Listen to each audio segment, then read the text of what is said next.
This is ANN News Brief. Of Ethiopia refugees have crossed into the Sudan to escape the Tigray conflict.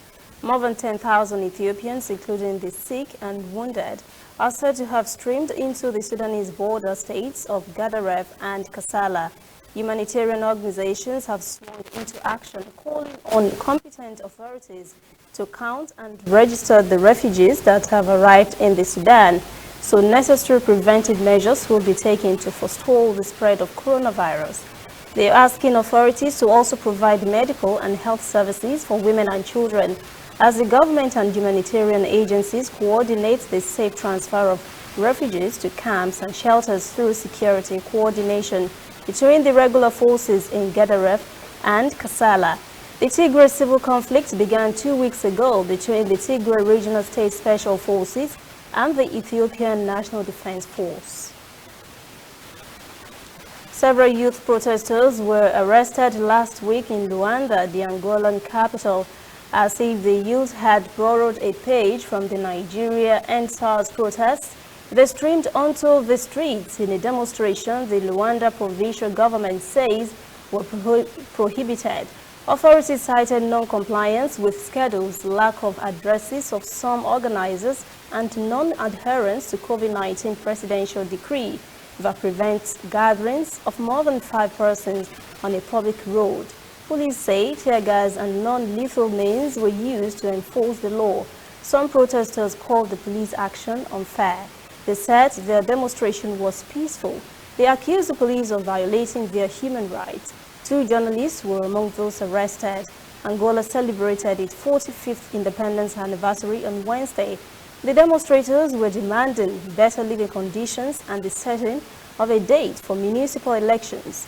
The protests also held in some other provinces. We'll be right back.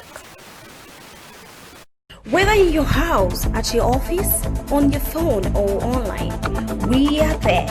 We have the facts behind the headlines. We cut to the chase with the news you really need. We cover every angle. We are the bigger, better news network. We are African News Network. ANN. Watch ANN News on MITV from a truly African spirit.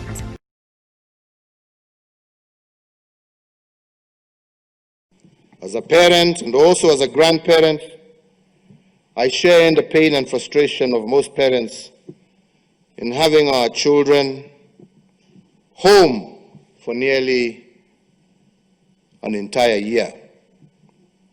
However, as a responsible government, we put the health and safety of the children as the paramount consideration. President Uhuru Kenyatta has directed the country's education ministry to announce next year's academic calendar within 14 days.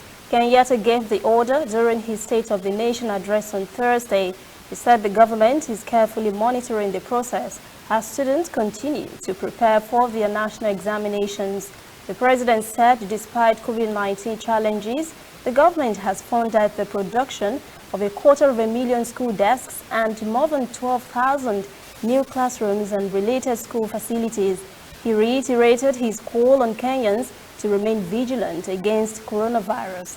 He said its resurgence has raised the death toll to more than 1,100 since its outbreak in March. That is ANN News Brief at 1. For details on these and other breaking stories, visit our website, annafrica.news. Conversation continues on our social media platforms, Twitter, Instagram, and Facebook at ANN Africa TV. I am Lucy Adeli.